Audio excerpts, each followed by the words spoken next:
ಶ್ರೀ ಶ್ರೀಮದಾನಂದತೀರ್ಥ ಭಗವತ್ಪಾದಾಚಾರ್ಯ ಗುರುಭ್ಯೋ ನಮಃ. ಹರಿ ಓಂ. ಪಾಪಬಲಿ ಪಾಟನ ಪಟ್ವಪಾಂಗಃ ಶ್ರೀಪಾಣಿ ಪದ್ಮಾಂಚಿತಜಾನುಜಂಗಃ ಗೋಪಾಲ ಬಾಲಕೃಪಯಾ ಸ್ವಯಂ ನಃ ಶ್ರೀಪಾಂಡುರಂಗೋ ಭವತು ಪ್ರಸನ್ನಃ. ನಮಸ್ತೆ ಕಮಲೇ ದೇವಿ ಕಲ್ಲೂರಪುರವಾಸಿನಿ ಕರುಣಾನಿಲಯೇ ಸ್ಮಾಕಂ ಕಲ್ಯಾಣಂ. ಇದನ್ನು ಝೂಮ್ ಮಾಡಬೇಕು. ಕಲ್ಯಾಣಂ ಕುರು ಸರ್ವದಾ. ಪೂರ್ಣ ನಮ್ಮ ಮುಖ ಅಷ್ಟೇ ಬರಬೇಕು, ಅದನ್ನು ಝೂಮ್ ಮಾಡಲಿಲ್ಲ. ಪ್ರಥಮೋ ಹನುಮನ್ನಾಮ ದ್ವಿತೀಯೋ ಭೀಮ ಏವ ಚ ಪೂರ್ಣಪ್ರಜ್ಞಸ್ತೃತೀಯಸ್ತು. ಇನ್ನು ಪೂರ್ಣ ಝೂಮ್ ಮಾಡಬೇಕು. ಪೂರ್ಣಪ್ರಜ್ಞಸ್ತೃತೀಯಸ್ತು ಭಗವತ್ ಕಾರ್ಯಸಾಧಕಃ. ಪೃಥ್ವೀಮಂಡಲಮಧ್ಯಸ್ಥಾಃ ಪೂರ್ಣಬೋಧಮತಾನುಗಾಃ ವೈಷ್ಣವಾ ವಿಷ್ಣುಹೃದಯಾಃ ತಾನ್ನಮಸ್ಸೇ ಗುರುನ್ಮಮ.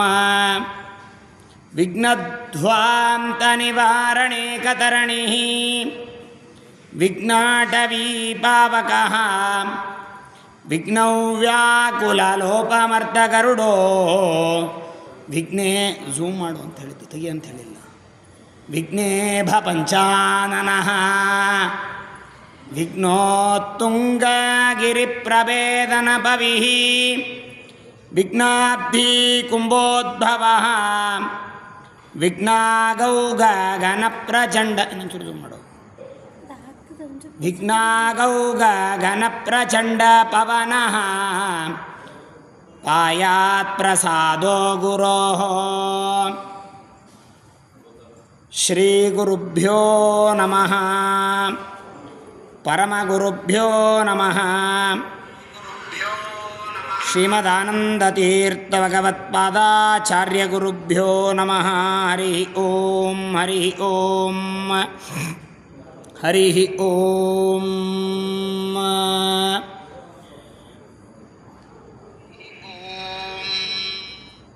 ಪರಮ ಪವಿತ್ರವಾಗಿರುವಂತಹ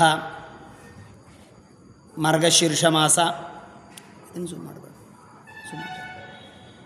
ಮಾರ್ಗಶೀರ್ಷ ಮಾಸದ ಈ ಒಂದು ಪವಿತ್ರವಾದಂತಹ ಸಂದರ್ಭದಲ್ಲಿ ಮಾಸಾನಾಂ ಮಾರ್ಗಶೀರ್ಷೋಹಂ ಋತೂನಾಂ ಕುಸುಮಾಕರಃ. ಅದು ಮುಂದೆ ಸರಿತದೆ. ಹಿಂಗೆ ಮ್ಯಾಲೆ ಮಾಡೋದು, ಮ್ಯಾಲೆ ಮಾಡಿ ಹಿಂಗೆ. ಹಾಂ, ಹಿಂಗಲ್ಲ, ಹಿಂಗೆ. ಹಾಂ, ಅದು ಮಾರ್ಗಶೀರ್ಷ ಮಾಸ ಇದು ಪರಮ ಪವಿತ್ರವಾಗಿರ್ತಕ್ಕಂತಹ ಮಾಸ ಅಂತ ಹೇಳಿ ಸಾಕ್ಷಾತ್ ಕೃಷ್ಣ ಪರಮಾತ್ಮ ಗೀತೆಯಲ್ಲಿ ಆಜ್ಞೆಯನ್ನು ಮಾಡುತ್ತಾನೆ. ಅಂತಹ ಅಷ್ಟೇ, ಭಾಳ ಝೂಮ್ ಮಾಡಿದ್ವಿ. ಸ್ವಲ್ಪ ಝೂಮ್ ಮಾಡು, ಸ್ವಲ್ಪ ಝೂಮ್ ಮಾಡು. ಇದಿಷ್ಟು ಬ್ಯಾನರ್ ಮುಚ್ಚಷ್ಟು. ಮಾರ್ಗಶೀರ್ಷ ಮಾಸದಲ್ಲಿ ಬರುವಂತಹ ಈ ಒಂದು ಪವಿತ್ರವಾಗಿರುವಂತಹ ಧನುರ್ಮಾಸದ ಮಹಾತ್ಮೆ, ಆ ಧನುರ್ಮಾಸದ ವಿಷಯಗಳನ್ನೆಲ್ಲವನ್ನೂ ಕೂಡ ಸಂಗ್ರಹ ಮಾಡಿ ಪಂಚರಾತ್ರೋಕ್ತ ಮಹಾತ್ಮೆಯನ್ನು ಮತ್ತು ಧನುರ್ಮಾಸದಲ್ಲಿ ಪಾರಾಯಣ ಮಾಡಲಿಕ್ಕಾಗಿ ಇರತಕ್ಕಂತಹ ಈ ಭದ್ರಲಕ್ಷ್ಮೀ ಸ್ತೋತ್ರ ಎನ್ನುವಂತಹ ಸ್ತೋತ್ರವನ್ನು ಕೂಡ ನಾವು ತಿಳಿದುಕೊಳ್ಳಲಿಕ್ಕೆ ಪ್ರಯತ್ನವನ್ನು ಮಾಡತಕ್ಕಂತಹದ್ದಾಗೋಣ. ಈ ಒಂದು ಪವಿತ್ರವಾಗಿರುವಂತಹ ಸಂದರ್ಭದಲ್ಲಿ ಈ ಪಂಚರಾತ್ರೋಕ್ತವಾಗಿರುವಂತಹ ಈ ಒಂದು ಮಹಾತ್ಮೆ ಇದರ ವಿಷಯವನ್ನು ಕುರಿತು ಕಿಂಚಿತ್ತಾಗಿ ನಾವು ತಿಳಿದುಕೊಳ್ಳಲಿಕ್ಕೆ ಪ್ರಯತ್ನವನ್ನು ಮಾಡೋಣ. ಈ ಅಧಿಕ ಮಾಸ, ಈ ಯಾವ ಧನುರ್ಮಾಸ ಅಂದರೆ ಏನು? ಧನುರ್ಮಾಸದಲ್ಲಿ ಈ ಯಾವ ಕಾರ್ಯಗಳನ್ನು ಮಾಡಿದರೆ ಏನಾಗ್ತದೆ, ಇದರ ವಿಷಯಕವಾಗಿ ಸ್ವಲ್ಪ ನಾವು ತಿಳಿಯಲಿಕ್ಕೆ ಹೊರಟಾಗ, ಸೂರ್ಯನ ಸಂಚಾರ ಒಂದೊಂದು ರಾಶಿಯಲ್ಲಿ ಒಂದೊಂದು ತಿಂಗಳ ಕಾಲ ಇರ್ತದೆ. ಮೇಷರಾಶಿಯಲ್ಲಿ 1 ತಿಂಗಳು, ವೃಷಭ ರಾಶಿಯಲ್ಲಿ 1 ತಿಂಗಳು, ಮಿಥುನ ರಾಶಿಯಲ್ಲಿ 1 ತಿಂಗಳು. ಈಗ ಯಾವ ಸೂರ್ಯ ಕರ್ಕ ರಾಶಿಯಲ್ಲಿದ್ದಾನೆ, ನಾಳೆ ಧನುರ್ಮಾಸ ಪ್ರಾರಂಭ ತ್ರಯೋದಶಿಯಿಂದ ಸೂರ್ಯ ಧನುರಾಶಿಯಲ್ಲಿ ಬರ್ತಾನೆ. ಧನುರಾಶಿ ಅದು ಯಾವ ಶ್ರೇಷ್ಠವಾಗಿರ್ತಕ್ಕಂತಹ ಗುರುವಿನ ರಾಶಿ. ಅದು ಆ ಗುರುವಿನ ರಾಶಿ ಧನು, ಮೀನಧನ್ವೋ ಗುರುಶ್ಚೈವ. ಮೀನರಾಶಿ ಮತ್ತು ಧನುರಾಶಿಗೆ ಅಧಿಪತಿ ಬೃಹಸ್ಪತಿ. ಆ ಬೃಹಸ್ಪತಿಯಲ್ಲಿ ಸೂರ್ಯ ಬರುವುದರಿಂದ, ಅಂದರೆ ಬೃಹಸ್ಪತಿಯ ರಾಶಿಯಲ್ಲಿ ಇರುವಂತಹ ಮನೆಗೆ ಸೂರ್ಯ ಬರುವುದರಿಂದ, ಯಾವ ಬೃಹಸ್ಪತ್ಯಾಚಾರ್ಯರು ಇಂದ್ರನ ಗುರುಗಳು ಧಾರ್ಮಿಕವಾಗಿರ್ತಕ್ಕಂತಹ ಕಾರ್ಯವನ್ನು ಮಾಡಿಸ್ತಕ್ಕಂಥವರು. ಅಂತಹ ಧಾರ್ಮಿಕವಾದ ಕಾರ್ಯಗಳನ್ನು ಯಾವ ಮಾಸದಲ್ಲಿ ವಿಶೇಷವಾಗಿ ಮಾಡುವುದರಿಂದ ವಿಶೇಷವಾದಂತಹ ಪುಣ್ಯ ಫಲ ಪ್ರಾಪ್ತವಾಗ್ತದೋ ಅಂತಹ ಮಾಸ ಅದು ಧನುರ್ಮಾಸ. ಯಾಕಂದರೆ ಬೃಹಸ್ಪತ್ಯಾಚಾರ್ಯರ ಮನೆಯಲ್ಲಿ ಸೂರ್ಯ ಬರ್ತಾನೆ. ಮೀನಧನ್ವೋ ಗುರುಶ್ಚೈವ. ಗುರುವಿನ ಮನೆಯಲ್ಲಿ ಸೂರ್ಯ ಬಂದಾಗ ಅಲ್ಲಿ ಅನೇಕ ವಿಧವಾಗಿರ್ತಕ್ಕಂತಹ ಕಾರ್ಯಗಳನ್ನು ಮಾಡಿದರೆ ಯಾವ ಒಂದು ವಿಶಿಷ್ಟವಾದಂತಹ ಪುಣ್ಯ ಪ್ರಾಪ್ತಿ ನಮಗೆ ಆಗ್ತದೆ. ಅಷ್ಟೇ ಅಲ್ಲ, ಜನ್ಮಾರ್ಜಿತಂ ಪಾಪಂ, ಏನು ಜನ್ಮಾಂತರಗಳಲ್ಲಿ ಮಾಡಿದ ಪಾಪಗಳಿರ್ತದಲ್ಲ, ಆ ಎಲ್ಲ ಪಾಪಗಳು ಅದು ಪರಿಹಾರವಾಗಿ ಹೋಗ್ತಕ್ಕಂತಹದ್ದಾಗ್ತದೆ. ಇಂತಹ ಎಲ್ಲ ಪಾಪಗಳನ್ನು ಪರಿಹಾರ ಮಾಡಿಕೊಡುವ ಮತ್ತು ಯಾವ ಶ್ರೇಷ್ಠವಾಗಿರ್ತಕ್ಕಂತಹ ಜನ್ಮಾಂತರದಲ್ಲಿ ನಮಗೆ ಅನೇಕ ಪುಣ್ಯವನ್ನು ಕೊಡತಕ್ಕಂತಹ ಒಂದು ಮಾಸ ಅಂದರೆ ಅದು ಮಾರ್ಗಶೀರ್ಷ ಮಾಸ ಅಂತ ನಾವು ತಿಳಿತಕ್ಕಂತಹದ್ದಾಗಬೇಕು. ಅಂತಹ ಯಾವ ಈ ಮಾರ್ಗಶೀರ್ಷ ಮಾಸದಲ್ಲಿ ಬರುವಂತಹ ಸೂರ್ಯ ಸಂಕ್ರಮಣ, ಸೂರ್ಯನ ಒಂದು ಧನುಸ್ಸಂಕ್ರಮಣದಿಂದ ಯಾವ ಧನುರ್ಮಾಸದಿಂದ ಆರಂಭ ಮಾಡಿಕೊಂಡು ಮುಂದೆ ಬರುವಂತಹ ಎಲ್ಲ ವಿಧವಾದಂತಹ ಈ ಒಂದು ಮಾಡುವ ಪ್ರತಿಯೊಂದು ಕಾರ್ಯಗಳು ಕೂಡ ನಮಗೆ ಅವು ಸಾಧಕವಾಗಿರ್ತಕ್ಕಂತಹದ್ದಾಗ್ತದೆ. ಅದಕ್ಕಾಗಿ ಈ ಧನುರ್ಮಾಸದಲ್ಲಿ ಒಂದು ವಿಶೇಷತೆ ಉಂಟು. ಏನು ಅಂದ್ರೆ, ಸೂರ್ಯ ಯಾವಾಗ ಧನುರಾಶಿ ಪ್ರವೇಶ ಮಾಡ್ತಾನೋ ಆವಾಗ ಚಳಿ ಬಹಳವಾಗಿರ್ತಕ್ಕಂತಹದ್ದಾಗ್ತದೆ. ಉಷ್ಣತೆಯ ಅವಶ್ಯಕತೆ ನಮಗಿರ್ತದೆ.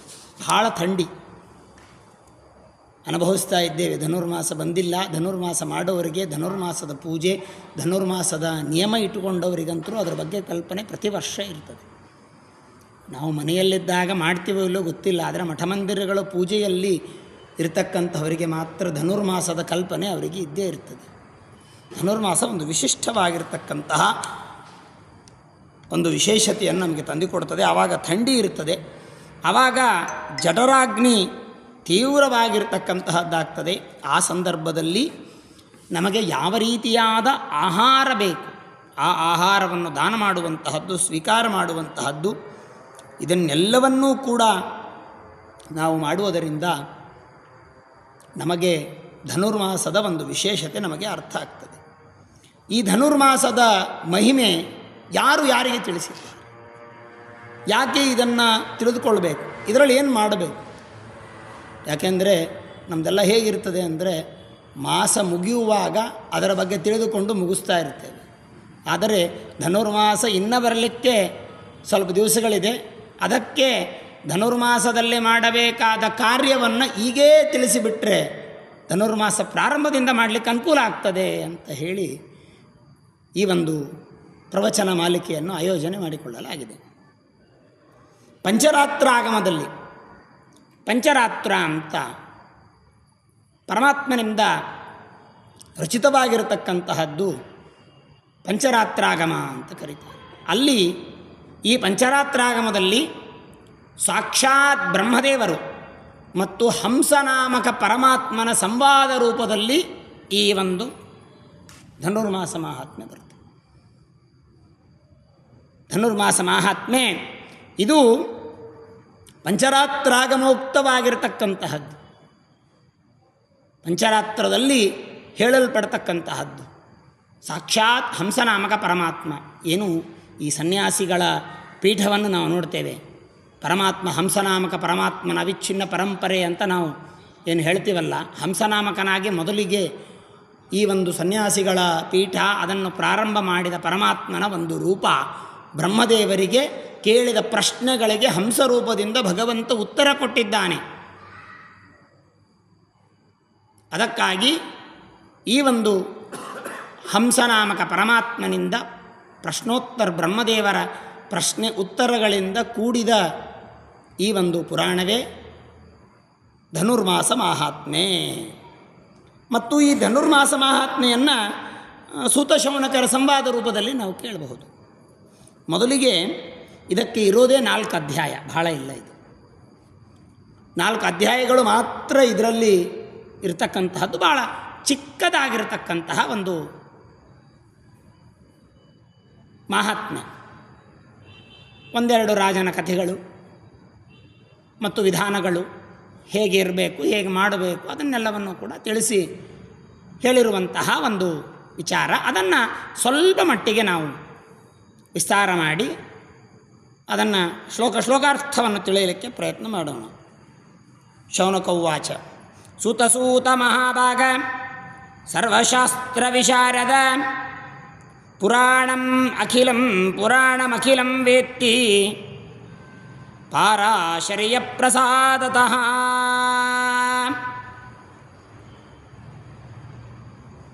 ಪರಾಶರರ ಮಕ್ಕಳಾಗಿರ್ತಕ್ಕಂತಹ ಪಾರಾಶರರ ಅನುಗ್ರಹದಿಂದ, ಪಾರಾಶರ ಅಂತ ಹೇಳಿ ವೇದವ್ಯಾಸದೇವರಿಗೆ ಕರೀತಾರೆ.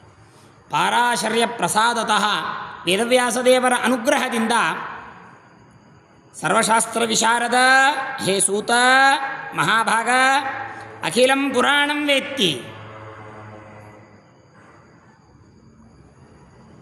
ನಿಮ್ಮಿಂದ ಅನೇಕ ಪುರಾಣಗಳನ್ನು ನಾವು ಕೇಳಿದ್ದೇವೆ. ಈಗ ಸರ್ವೇಷಾಮಪಿ ಮಾಸಾನಾಂ ಮಾಹಾತ್ಮ್ಯಂ ತನ್ಮುಖಂ ಶ್ರುತಂ, ಅನೇಕ ಮಹಾತ್ಮ್ಯಗಳನ್ನು ನಿಮ್ಮ ಮುಖದಿಂದ ನಾವು ಕೇಳಿದ್ದೇವೆ. ಆದ್ದರಿಂದ ಈಗ ನಾವು ಈ ಒಂದು ಅಧುನೇಹಂ ಮಹಾಭಾಗ ಧನುರ್ಮಾಹಾಸ್ಮ್ಯಮುತ್ತಮಂ, ಈಗ ನಾವು ಧನುರ್ಮಾಸದ ಮಹಾತ್ಮೆಯನ್ನು ಕೇಳಬೇಕು ಎನ್ನುವಂತಹ ಇಚ್ಛೆಯನ್ನು ನಾವು ಮಾಡ್ತಾ ಇದ್ದೇವೆ. ಅದಕ್ಕಾಗಿ ನೀವು ನಮಗೆ ಅವಶ್ಯವಾಗಿ ತಿಳಿಸಿಕೊಡಬೇಕು ಅನ್ನುವಂತಹ ವಿಚಾರವನ್ನು ನಮಗೆ ತಿಳಿಸಿಕೊಡ್ತಕ್ಕಂಥವರಾಗ್ತಾ ಇದ್ದಾರೆ ಶೌನಕಾದಿ ಎಲ್ಲ ಋಷಿಗಳು. ಅಧುನೇಯಂ ಮಹಾಭಾಗ ಧನುರ್ಮಾಹಾತ್ಮ್ಯಮುತ್ತಮಂ, ಧನುರ್ಮಾಹಾತ್ಮೆಯನ್ನು ನೀವು ಹೇಳ್ತಕ್ಕಂತಹದ್ದಾಗಬೇಕು. ಮಾಸಾನಾಂ ಉತ್ತಮಂ ಪ್ರೋಕ್ತಂ ಮಾಸಂ ಮಾರ್ಗಶೀರ್ಷಾಭಿದೆ ತಸ್ಮಿನ್ ಮಾಸೇ ಕಥಂ ಕಾರ್ಯಂ ಹರೇ ಪೂಜಾ ಮಹಾಮತೆ.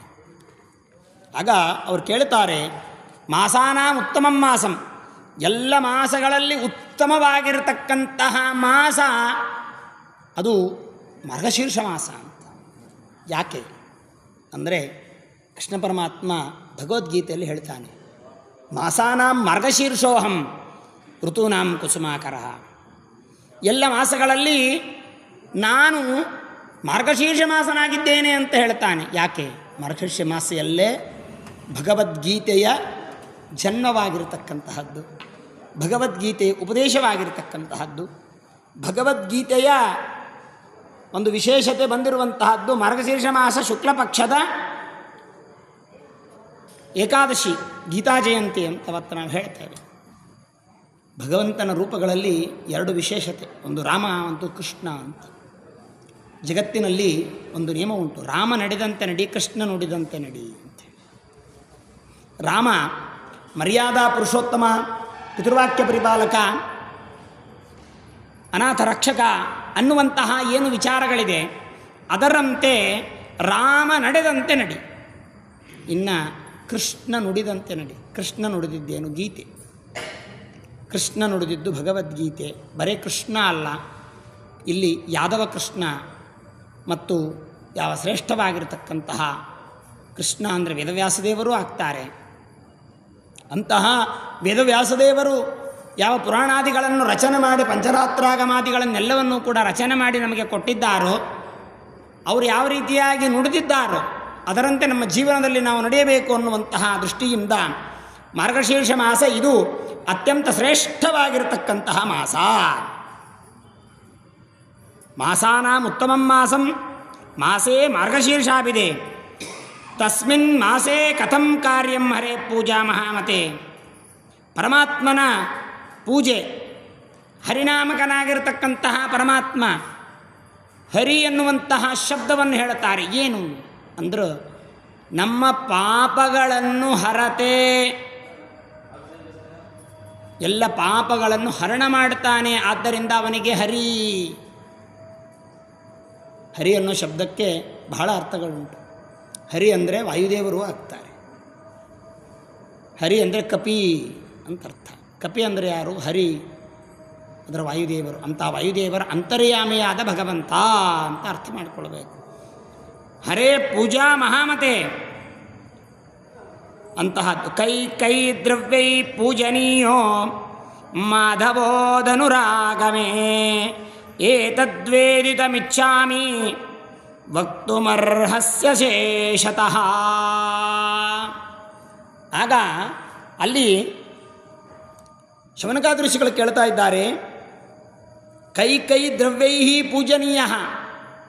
ಈ ಮಾರ್ಗಶೀರ್ಷ ಮಾಸದ ಧನುರ್ಮಾಸದಲ್ಲಿ ಹರಿಯ ಪರಮಾತ್ಮನ ಪೂಜೆಯನ್ನು ಕೈ ಕೈರ್ದ್ರವ್ಯೈ, ಯಾವ ಯಾವ ದ್ರವ್ಯಗಳಿಂದ, ಪೂಜನೀಯೋ ಮಾಧವ, ಯಾವ ದ್ರವ್ಯಗಳಿಂದ ಲಕ್ಷ್ಮೀಪತಿಯಾದ ಪರಮಾತ್ಮನನ್ನು ಪೂಜೆ ಮಾಡಬೇಕು. ಮಾಧವ, ಮಾ ಲಕ್ಷ್ಮಿ, ಅವಳಿಗೆ ಧವ, ಅವಳಿಗೆ ಒಡೆಯ ಅನ್ನುವಂತಹದ್ದನ್ನು ಹೇಳಿಕೊಡ್ತಾರೆ. ಮಾ ಕ್ಷೀರಾಬ್ಧಿ ತನಯ,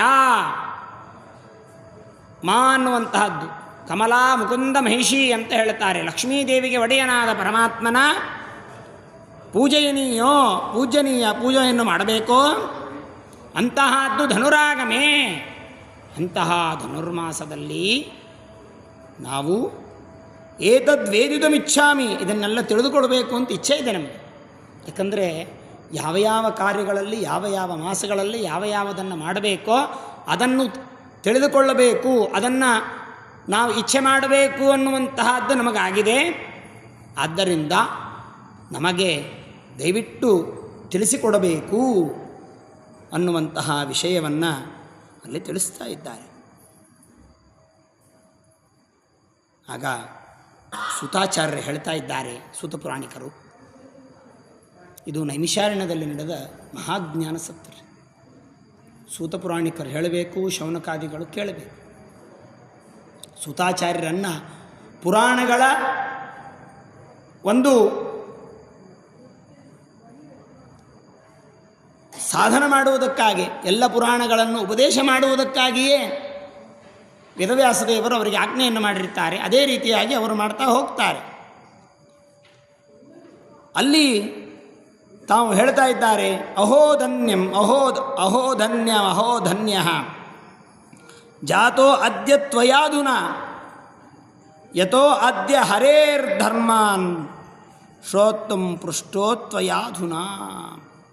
ಆಗ ಸುತಪುರಾಣಿಕರು ಹೇಳ್ತಾ ಇದ್ದಾರೆ, ಅಹೋಧನ್ಯಂ, ನಾನು ಧನ್ಯ ಅದೇ ಅಂತ. ಅಹೋಧನ್ಯಂ. ಯಾಕೆ ಅಂದರೆ ಶಾಸ್ತ್ರದಲ್ಲಿ ಹೇಳುತ್ತಾರೆ, ನಾಪೃಷ್ಟ ಕಶ್ಚಿತ್ ಬ್ರೂಯಾತ್ ಅಂತ, ಕೇಳದೇನೆ ಹೇಳಬಾರ್ದು ಅಂತ. ಯಾಕೆ? ಅದರಲ್ಲಿ ಆಸಕ್ತಿ ಬರುವುದಿಲ್ಲ. ಯಾವಾಗಲೂ ಜ್ಯೋತಿಷ್ಯ ಹಾಗೆ, ಶಾಸ್ತ್ರ ಹಾಗೆ. ಯಾವುದಾದರೂ ಕೇಳಲಿಕ್ಕೆ ಕೇಳಿದ್ದಾರೆ ಅಂದರೆ ಹೇಳಬೇಕು. ಕೇಳದೇ ಇದ್ದರೆ ಸುಮ್ಮನೆ ಹೇಳೋದಲ್ಲ, ಅದರಲ್ಲಿ ಆಸಕ್ತಿ ಇರುವುದಿಲ್ಲ ಅವರಿಗೆ. ಏನೋ ಹೇಳ್ತಾರೆ ಬಿಡು ತೊಗೊಂಡು ನಮಗೇನು ಮಾಡೋದು ಅಂತ ಹೇಳಿ ತಿರಸ್ಕಾರ ಮಾಡುವ ಭಾಗ ಬರ್ಬೋದು.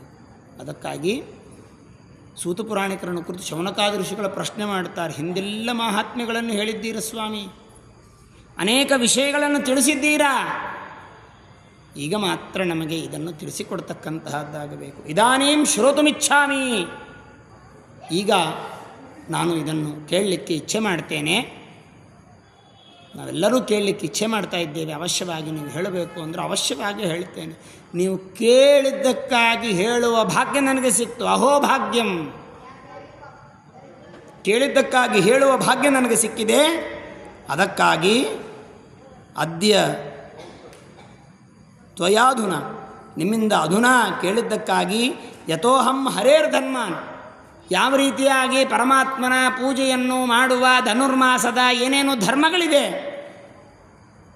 ಅದನ್ನು ಅವಶ್ಯವಾಗಿ ಕೇಳಿ. ನಾನು ಹೇಳ್ತೇನೆ, ಅವಶ್ಯವಾಗಿ ಹೇಳ್ತೇನೆ. ಹರೇರುಚ್ಚರಣಾನೈವ ಸರ್ವಪಾಪ ಕ್ಷಯೋ ಭವೇತ್, ಕಿಮು ತದ್ಧರ್ಮ ಶ್ರವಣೇನ ನಶ್ಯತೆ ಪಾಪೋ ನ ಸಂಶಯ. ಆಗ ಇಲ್ಲಿ ಹೇಳ್ತಾರೆ, ಹರೇರುಚ್ಚಾರಣೇನೈವ ಸರ್ವ ಪಾಪ ಕ್ಷಯೋ ಭವೇತ್. ಈ ಧನುರ್ಮಾಸದಲ್ಲಿ ಹರಿ ಎನ್ನುವಂತಹ ಶಬ್ದವನ್ನು ಉಚ್ಚಾರ ಮಾಡಿದರೆ ಎಲ್ಲ ಪಾಪಗಳು ಪರಿಹಾರ ಆಗ್ತದಂತೆ. ಸರ್ವ ಪಾಪ ಕ್ಷಯೋ ಭವೇತ್. ನೋಡ್ರಿ, ನಾಮಸ್ಮರಣೆಗೆ ಎಷ್ಟು ಮಹತ್ವ ಉಂಟು. ಒಂದೊಂದು ಯುಗದಲ್ಲಿ ಒಂದೊಂದಕ್ಕೆ ಮಹತ್ವ ಹೇಳುತ್ತಾರೆ. ಕೃತಿಯುಗದಲ್ಲಿ ತಪಸ್ಸು, ತ್ರೇತಾಯುಗದಲ್ಲಿ ದಾನ, ದ್ವಾಪರ ಯುಗದಲ್ಲಿ ಯಜ್ಞ, ಕಲಿಯುಗದಲ್ಲಿ ನಾಮಸ್ಮರಣೆ ಅಂಥೇಳಿ. ಕಲಿಯುಗದೋಳು ಹರಿನಾಮವನೆನೆದರೆ ಕುಲಕೋಟಿಗಳು ಧರಿಸುವವೋ. ಕಲಿಯುಗದೋಳು ಹರಿನಾಮವನೆನೆದರೆ ಕುಲಕೋಟಿಗಳು ಧರಿಸುವವೋ. ಇದನ್ನು ಇಟ್ಟುಕೊಂಡೇ ದಾಸರರು ಹೇಳಿದ್ದಾರೆ ಹರಿನಾಮ ಅಂತ. ಯಾಕೆ ನಾರಾಯಣ ನಾಮ ಅನ್ಬೋದಾಗಿತ್ತು, ಕೃಷ್ಣನಾಮ ಅನ್ಬೋದಾಗಿತ್ತು, ಬೇಕಾದ ಅನ್ಬೋದಾಗಿತ್ತಲ್ಲ. ಹರಿನಾಮ ಅಂತ ಯಾಕಂದ್ರು ಅಂದರೆ ಇಲ್ಲಿ ಬರ್ತದದು ಹರಿನಾಮ. ಹರೇರುಚ್ಚಾರಣೇನೈವ ಸರ್ವ ಪಾಪ ಚತೆ ಭವೆ. ಸರ್ವ ಪಾಪವನ್ನು ಪರಿಹಾರ ಮಾಡುವುದಕ್ಕಾಗಿ ಹರಿ ಅನ್ನುವಂತಹ ನಾಮ. ಅದಕ್ಕೆ ಹರೇ ರಾಮ ರಾಮ ರಾಮ ಹರೇ ಹರೇ, ಹರೇ ಕೃಷ್ಣ ಕೃಷ್ಣ ಕೃಷ್ಣ ಹರೇ ಹರೇ. ಅದಕ್ಕೆ ಹೇಳುತ್ತಾರೆ ಹರಿನಾಮ ಕೀರ್ತನೆ ಅಂಥೇಳಿ. ಕೃಷ್ಣನಾಮ ಸಂಕೀರ್ತನೆ ಅನ್ನಲಿಲ್ಲ, ಹರಿನಾಮ ಕೀರ್ತನೆ, ಹರಿವಾಸರ, ಹರಿಭಜನೆ, ಹರಿಕಥಾಮೃತ ಸಾರ ಎಲ್ಲ ಹರಿಶಬ್ದದಿಂದಲೇ ಪ್ರಾರಂಭ ಆಗಿದ್ದು. ಯಾಕೆ?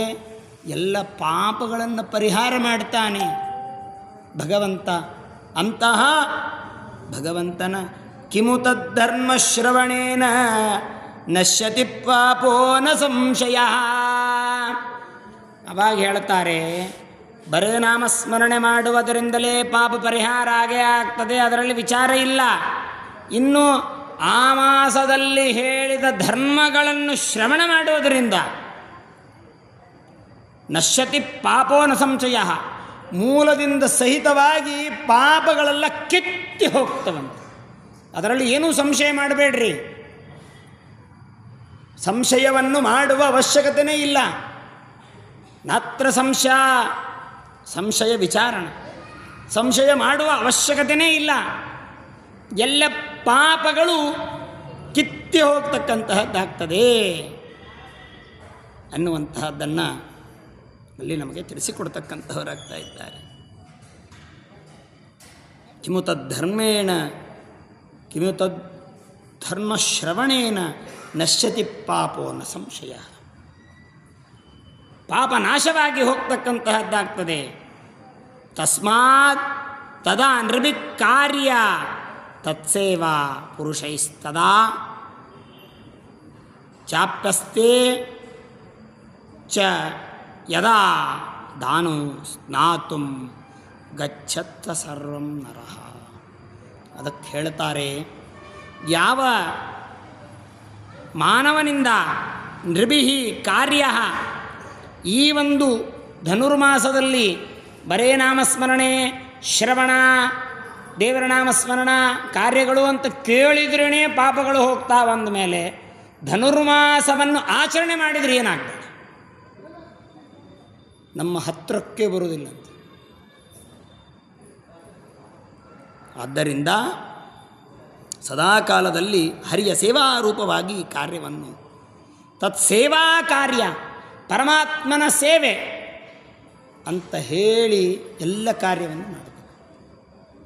ನಂದೇನದೋ ಸ್ವಾಮಿ ನಿಂದೇಗಿದೆಲ್ಲವೋ ನಂದನಂದನ ಗೋವಿಂದ, ಯಾತ್ರೆ ತೀರ್ಥವು ನಿಂದೆ, ಕ್ಷೇತ್ರದ ಫಲ ನಿಂದೆ, ನ್ಯಾಯ ಅನ್ಯಾಯ ನಿಂದೆ. ಸ್ವಾಮಿ ಇದೆಲ್ಲ ನಿನ್ನ ಸೇವೆ, ಮಾಡುವುದೆಲ್ಲ ನಿಂದೆ, ನಂದೇನೂ ಇಲ್ಲ. ನಿನ್ನ ಸೇವೆ ಮಾಡಲಿಕ್ಕೆ ಕೊಟ್ಟಂತಹ ಭಾಗ್ಯ ನಾವೇನಿದ್ದೇವೆ? ದೇವರ ಹತ್ರ ಪ್ರಾರ್ಥನೆ ಮಾಡಬೇಕು. ಕಂದರ್ಪ ಜನಕ ಕಾರುಣ್ಯದಲ್ಲಿ ಭಕ್ತರ ಬಂಧನವ ಪರಿಹರಿಸೋ ಭವವಿದೂರ. ಭಗವಂತ ನಮ್ಮ ಪಾಪವನ್ನು ಪರಿಹರಿಸಪ್ಪ, ಎಲ್ಲವನ್ನೂ ನೀನು ಮಾಡ್ತಕ್ಕಂಥವನಾಗ್ತಾ ಇದ್ದ. ಕಂದರ್ಪ ಜನಕ ಕಾರುಣ್ಯದಲ್ಲಿ ಭಕ್ತರ ಬಂಧನಕ್ಕೆ ಬಿದ್ದು ಒಳಗಾಗಿದ್ದೇವಲ್ಲ, ಈ ಬಂಧನದಿಂದ ಮೋಚನೆಯನ್ನು ಮಾಡಪ್ಪ. ಸೇವಾ ರೂಪವಾಗಿ ಯಾರು ಈ ಕಾರ್ಯವನ್ನು ಮಾಡ್ತಕ್ಕಂಥವರಾಗ್ತಾರೋ, ಭಾನು ಯದಾ ಸೂರ್ಯ ಧನುರ್ಮಾಸದಲ್ಲಿದ್ದಾಗ ಮೊಟ್ಟ ಮೊದಲಿಗೆ ಹೇಳಿದ್ದು ಸ್ನಾನ. ಧನುರ್ಮಾಸದಲ್ಲಿ ಸ್ನಾನ ಮಾಡಬೇಕಂತ ಮುಂಜಾಲೆದ್ದು ಮೊಟ್ಟ ಮೊದಲಿಗೆ. ಅದೇ ದೊಡ್ಡ ಸಮಸ್ಯೆ, ಮೊದಲಿಗೆ ಹೇಳೋದೇ ಸಮಸ್ಯೆ. ಎದ್ದು ಶೌಚಾದಿಗಳನ್ನು ಮಾಡಬೇಕು ಅಂತ ಹೇಳ್ತಾರೆ, ಏನೋ ಅಂತೆಲ್ಲವನ್ನೂ ಕೂಡ ತಿಳಿಸ್ತೇನೆ. ಆಮೇಲೆ ಸ್ನಾನ ಮಾಡಿ ದೇವರ ಪೂಜಾದಿಗಳನ್ನು ಮಾಡಿದರೆ ಅದಕ್ಕೆ ಸಮಾನವಾದ ಪುಣ್ಯ ಇನ್ನೊಂದಿಲ್ಲ. ಅದಕ್ಕೆ ಸಮಾನವಾದ ಪುಣ್ಯ ಇನ್ನೊಂದಿಲ್ಲ ಅನ್ನುವಂತಹದ್ದು ನಮಗೆ ಈ ಪಂಚರಾತ್ರ ತಿಳಿಸಿಕೊಡ್ತಕ್ಕಂತಹದ್ದಾಗ್ತಾ ಇದೆ. ಪದೇ ಪದೇ ಅಶ್ವಮೇಧಂ ಯಥಾಪ್ರೋಕ್ತಂ ಚತೈವ ಚ ತತ್ತೇವ ನ ಸಂಶಯ ಮಾರ್ಗಶೀರ್ಷಾವಿದೇ ಮಾಸೆ ಚಾಪ್ಯಸ್ತೆ ಚ ದಿವಾಕರೇ. ಏನಂದರೆ ಪ್ರಾತಃ ಕಾಲದಲ್ಲಿ ಸ್ನಾನ ಮಾಡಬೇಕಂತೆ. ಎಲ್ಲಿ ಸ್ನಾನ ಮಾಡಬೇಕು ಹೇಳ್ತಾರೆ? ಧನುರ್ಮಾಸದಲ್ಲಿ ಬಹಿಸ್ನಾನ ಮಾಡಬೇಕು. ಬಹಿಸ್ನಾನ, ಅಂತಸ್ನಾನ ಅಂತ ಎರಡು. ಬೇರೆ ಎಲ್ಲ ಮಾಸಗಳಲ್ಲಿ ಮನೆಯಲ್ಲೇ ಸ್ನಾನ ಮಾಡಿದರೆ ಪುಣ್ಯ ಅಂತ ಹೇಳಿದ್ದಾರೆ. ಆದರೆ ಧನುರ್ಮಾಸದಲ್ಲಿ ಹಂಗೆ ಹೇಳಿಲ್ಲ. ಮನೆ ಬಿಟ್ಟು ಹೊರಗೆ ಸ್ನಾನ ಮಾಡಬೇಕು ಅಂದ್ರೆ, ಹೊರಗೆ ಸ್ನಾನ ಮಾಡಬೇಕು ಅಂದರೆ ಮನೆಯಾಗಿ ನೀರು ತಂದು ಹೊರಗೆ ನಿಂತು ಗಿಡದ ಹಾಕ್ಕೊಂಡು ಸ್ನಾನ ಮಾಡಬೇಕು ಅಂತ ಹಂಗೆ ಲೆಕ್ಕ ಅಲ್ಲ. ತಟಾಕಕ್ಕೆ, ಬಾವಿಗೆ, ನದಿಗೆ, ಕೆರೆಗೆ ಹೋಗಿ ಸ್ನಾನ ಮಾಡ್ಕೊಂಬರಬೇಕು ಅಂತ. ಬೇರೆ ಸಂದರ್ಭದಲ್ಲಿ ಎಲ್ಲಿ ಅನುಕೂಲ ಇದೆ ಅಲ್ಲಿ ಮಾಡಿರಿ ಅಂತ ಹೇಳಿದ್ದಾರೆ. ಬೇರೆ ಸ್ನಾನಗಳನ್ನು ಮನೆಯಲ್ಲಾದರೂ ಮಾಡಿರಿ ಅಂತ ಹೇಳುತ್ತಾರೆ. ಆದರೆ ಧನುರ್ಮಾಸದ ಸ್ನಾನದ ವಿಶೇಷತೆ ಹೇಳ್ತಾರೆ. ಧನುರ್ಮಾಸ ಸ್ನಾನ ಹೊರಗೆ ಮಾಡಬೇಕು. ಬಹಿರ್ಜಲೆ ನಿತ್ಯ ಕರ್ಮದಲ್ಲೇ ಕೆಲವೊಂದು ಹೇಳ್ತಾರೆ. ಸಾಯಂ ಸಂಧ್ಯಾ ಬಹಿರ್ಜಲೆ ಅಂಥೇಳಿ. ಮುಂಜಾನೆ ಸಂಧ್ಯಾವಂದನ ಮನೆಯಲ್ಲಿ ಮಾಡ್ಬೋದು, ಆದರೆ ಸಾಯಂಕಾಲ ಸಂಧ್ಯಾವಂದನ ತಟಾಕದಲ್ಲಿ ಅಥವಾ ನದಿಯಲ್ಲಿ ಅವಕಾಶ ಇದ್ದರೆ ಅಲ್ಲಿ ಹೋಗಿ ಮಾಡಬೇಕು ಅಂತ, ಬಹಿರ್ಜಲದಲ್ಲಿ ಮಾಡಬೇಕು ಅಂತ ನಿತ್ಯದ ಒಂದು ಸಂಧ್ಯಾವಂದನೆಯೇ ಶಾಸ್ತ್ರದಲ್ಲಿ ಹೇಳ್ತಾರೆ. ಇರಲಿ, ಆದರೆ ಧನುರ್ಮಾಸದಲ್ಲಿ ಹೇಳುವಂತಹ ಈ ಒಂದು ವಿಧಾನ ಏನಿದೆಯಲ್ಲ ಅದಾವ್ ಬಹಿರ್ಜಲೇ, ಅದರಲ್ಲಿ ಮಾರ್ಗಶೀರ್ಷ ಮಾಸದಲ್ಲಿ ಸೂರ್ಯನಿರ್ತಕ್ಕಂತಹ ಸಂದರ್ಭದಲ್ಲಿ ಮಾಡಿ ಸ್ನಾನ ಮಾಡಲಿಕ್ಕೆ ಹೋಗುವ ಒಂದೊಂದು ಹೆಜ್ಜೆಗಳು, ಮಾಡಿ ಬರುವ ಸಂದರ್ಭದಲ್ಲಿ ಇಡುವ ಒಂದೊಂದು ಹೆಜ್ಜೆಗಳಿಗೂ ಒಂದೊಂದು ಅಶ್ವಮೇಧ ಯಾಗದ ಪುಣ್ಯ ಅಂತ ನೋಡ್ರಿ, ವಿಚಾರ ಮಾಡಿ. ಧನುರ್ಮಾಸದ ಬಹಿಸ್ನಾನಕ್ಕೆ ಹೋಗುವಾಗ ಒಂದೊಂದು ಹೆಜ್ಜೆಗಳನ್ನು ಇಟ್ಟುಕೊಂಡು ಹೋಗುವಾಗ, ಸ್ನಾನ ಮಾಡಿ ಬರುವಾಗ ಒಂದೊಂದು ಹೆಜ್ಜೆಗಳಿಗೂ ಕೂಡ ಯಾವ ಅಶ್ವಮೇಧ ಯಾಗದ ಪುಣ್ಯ ಉಂಟು ಅಂತ ಹೇಳುತ್ತೆ. ಸುಮ್ಮನೆ ಮಾಡಂದ್ರೆ ಯಾರಾದರೂ ಮಾಡ್ತಾರೇನ್ರಿ?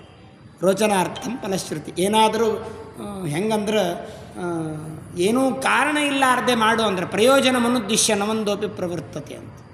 ಪ್ರಯೋಜನ ಇಲ್ಲಾರ್ದೆ ಒಬ್ಬ ಮಂದನೂ ಕೂಡ ಏನೂ ಮಾಡುವುದಿಲ್ಲ. ಹಾಗೆ ಈ ಧನುರ್ಮಾಸದಲ್ಲಿ ಬಹಿಸ್ನಾನ ಮಾಡ್ರಿ ಅಂತ ಹೇಳಿದರು ಅಂದ್ರೆ ಅದಕ್ಕೊಂದು ಕಾರಣ ಇಟ್ಟರು. ಒಂದೊಂದು ಹೆಜ್ಜೆಗೂ ಪದೇ ಪದೇ ಅಶ್ವಮೇಧಂಚ ಪ್ರಾಪ್ನೋತ್ಯಿತ್ತೇವನ ಸಂಶಯ. ಧನುರ್ಮಾಸದಲ್ಲಿ ಬಹಿರ್ಜಲಕ್ಕೆ ಹೋಗಿ ಸ್ನಾನ ಮಾಡುವಾಗ ಒಂದೊಂದು ಹೆಜ್ಜೆ ಇಡ್ತಾ ಹೋದರೆ ಆಗ ಅಶ್ವಮೇಧ ಯಾಗದ ಪುಣ್ಯ ಬರ್ತಕ್ಕಂತಹದ್ದಾಗ್ತದಂತೆ. ಪ್ರಾತಃ ಕಾಲೇ ಭಾಗೀರಥ್ಯಾಂ ಅವಗಾಹಂ ಚ ಸ್ಮೃತಿ ಮಾತ್ರೇಣ ಲಭ್ಯತೆ. ಬ್ರಾಹ್ಮೀ ಮುಹೂರ್ತೆ ಚೋತ್ಥಾಯ ಸ್ಮರೇ ದೇವಕಿ ನಂದನಂ. ಇಲ್ಲಿ ಹೇಳ್ತಾರೆ, ಪ್ರಾತಃ ಕಾಲದಲ್ಲಿ ಬ್ರಾಹ್ಮೀ ಮುಹೂರ್ತದಲ್ಲಿ ಹೇಳಬೇಕಂತ. ಬ್ರಾಹ್ಮೀ ಮುಹೂರ್ತ 3:30 4:30 ಸಮಯ. ಆ ಸಂದರ್ಭದಲ್ಲಿ ಆವಾಗ ನಿದ್ದೆ ಹತ್ತಿರ್ತದೆ ನಮಗಿನ್ನ. ಯಾಕೆ ಅಂದರೆ ನಮ್ಮ ನಿತ್ಯದ ಕಾರ್ಯಗಳು ಮುಗಿಯೋದೇ 11:30 12. ಆಮೇಲೆ ನಿದ್ದೆ ಹತ್ತಂಗಿಲ್ಲ ಅಂತ ಹೇಳಿ ಅದು ಕೈಯಲ್ಲಿ ಮೊಬೈಲ್ ಹಿಡ್ಕೊಂಡು ಕೂತು ಆವಾಗ 1:01 2 ಗಂಟೆಗೆ ನಿದ್ದೆ ಬಂದರೆ ನಮ್ಮ ಪುಣ್ಯ. ಮತ್ತು ನೀವು 3:30 4:30 ಬ್ರಾಹ್ಮಿ ಮುಹೂರ್ತಕ್ಕೆ ಕೇಳ್ರಿ ಅಂದರೆ ಹೇಗೆ? ಶಾಸ್ತ್ರ ಹೇಳಿದ್ದು ನಾವು ಮರಿತೇವಷ್ಟೆ. ಶಾಸ್ತ್ರ ಹೇಳ್ತದೆ ಸೂರ್ಯಾಸ್ತ ಆದ ತಕ್ಷಣ ಸಂಧ್ಯಾವಂದನ ಮಾಡಬೇಕು, ಊಟ ಮಾಡಬೇಕು, ಆಹ್ನಿಕ ಮಾಡ್ಕೋಬೇಕು, 9 ಗಂಟೆಗೆ ಮಲ್ಕೊಂಡ್ಬಿಡು. ಮತ್ತು ಬೆಳಗ್ಗೆ 3:30 ಹೇಳಬೇಕು. ಅದು ಬಿಟ್ಟು ನಾವೆಲ್ಲ ವಿರುದ್ಧ ಮಾಡ್ತೇವೆ. ಮಲ್ಕೊಳ್ಳೋದೇ 3:30, ಹೇಳೋದು ಮತ್ತು 9 ಗಂಟೆಗೆ, ಉಲ್ಟಾ ಅನ್ನೋದಲ್ಲ. ಶಾಸ್ತ್ರ ಹೇಳಿದ್ರೆ ವಿರುದ್ಧ ಮಾಡುತ್ತೇವೆ ನಾವೆಲ್ಲರೂ ಕೂಡ. ಆದರೆ ಬ್ರಾಹ್ಮಿ ಮುಹೂರ್ತೆ ಚೋತ್ಥಾಯ ಸ್ಮರಂ ದೇವಕಿ ನಂದನಂ. ಬ್ರಾಹ್ಮಿ ಮುಹೂರ್ತದಲ್ಲಿ ಎದ್ದು ದೇವರನ್ನು ಸ್ಮರಣೆ ಮಾಡಬೇಕಂತೆ. ಬ್ರಾಹ್ಮಿ ಮುಹೂರ್ತೆ ಚೋತ್ಥಾಯ ಧ್ಯಾಯೇದ್ದೇವಮದೋಕ್ಷಜಂ. ಬ್ರಾಹ್ಮಿ ಮುಹೂರ್ತದಲ್ಲಿ ಎದ್ದು ದೇವರನ್ನು ಸ್ಮರಣೆ ಮಾಡಬೇಕಂತೆ. ಮುಂಜಾಲೆದ್ದು ಪ್ರಾತಸ್ಮರಾಮಿ ರಮಯಾ ಸಹ ವೆಂಕಟೇಶಂ. ಪ್ರಾತಸ್ತೋತ್ರದಲ್ಲಿ ನಾವು ಹೇಳ್ತೇವೆ ಸಂಚಿಂತಯೇದ್ ಭಗವತಶ್ಚರಣಾರವಿಂದಂ. ಪ್ರಾತಸ್ಮರಾಮಿ ಅಂತ ಹೇಳಿ ಏನು ಪ್ರಾತಸ್ತೋತ್ರಗಳಿದೆ ಅದನ್ನೆಲ್ಲವನ್ನೂ ಕೂಡ ಹೇಳಬೇಕಂತೆ. ದೇವಕೀನಂದನಂ ಕೃತ್ವಾ ಬಹಿಸ್ಥಲೇ ದೂರೇ ಮಲಮೂತ್ರಂ ವಿಸರ್ಜಯೇತ. ಬಹಿಸ್ಥಲದಲ್ಲಿ ಮಲಮೂತ್ರ ವಿಸರ್ಜನಾದಿಗಳನ್ನು ದೂರದಲ್ಲಿ ಹೋಗಿ ಮಾಡಿಕೊಂಡು ಬರಬೇಕಂತೆ. ಮೃತ್ತಿಕಾ ಚೈವ ಮಾದಾಯ ಕೃತ್ವಾ ಶೌಚಂ ಯಥಾವಿಧಿ. ಮೃತ್ತಿಕಾ ಶೌಚವನ್ನು ಮಾಡಬೇಕಂತೆ. ಮಲಮೂತ್ರ ವಿಸರ್ಜನಾದಿಗಳ ಮಾಡಿದ ಮೇಲೆ ಮೃತ್ತಿಕಾ ಶೌಚವನ್ನು ಆಚರಣೆ ಮಾಡಬೇಕಂತೆ. ದಂತಧಾವನ ಪೂರ್ವಾಣಿ ಕೃತ್ವಾ ಕಾರ್ಯಾಣ್ಯತಂದ್ರಿತಃ. ಹೇಳ್ತಾರೆ ಶೌಚವನ್ನು ಮಾಡಿ, ಮೃತ್ತಿಕಾ ಶೌಚವನ್ನು ಮಾಡಿ, ದಂತಧಾವನ ಪೂರ್ವಾಣಿ ಕೃತ್ವಾ ಕಾರ್ಯಾಣ್ಯತಂದ್ರಿತಃ. ಏನೂ ಅತಂದ್ರಿತಃ, ಅವಸರ ಮಾಡಲಾರ್ದೆ, ಅತಂದ್ರಿತಃ ಏನೇನೋ ಗಡಬಡಿ ಮಾಡಿ ಮುಗಿಸಿ ಎದ್ದು ಓಡಿ ಬರುವಂತೆ ಇಲ್ಲ. ಅತಂದ್ರಿತಃ ಹಲ್ಲು ತಿಕ್ಕೊಳ್ಳೋದು ಕೂಡ ಮಾಡಬೇಕಂತೆ. ಬಹಿರ್ಜಲೇ ಯದಾ ಸ್ನಾತ್ವಾ ನಿತ್ಯ ಕರ್ಮ ಸಮಾಚರೇತ್. ಬಹಿರ್ಜಲೇ ತದಾ ಸ್ನಾತ್ವ. ಧನುರ್ಮಾಸದಲ್ಲಿ ಹೊರಗೆ ಸ್ನಾನ ಮಾಡಿ ನಿತ್ಯ ಕರ್ಮ ಸಮಾಚರೇತ್, ನಿತ್ಯದಲ್ಲಿ ಹೇಳತಕ್ಕಂತಹ ಕರ್ಮವನ್ನು ತಾನು ಪಾಲನೆಯನ್ನು ಮಾಡ್ತಕ್ಕಂತಹದ್ದಾಗಬೇಕು. ಏನದು?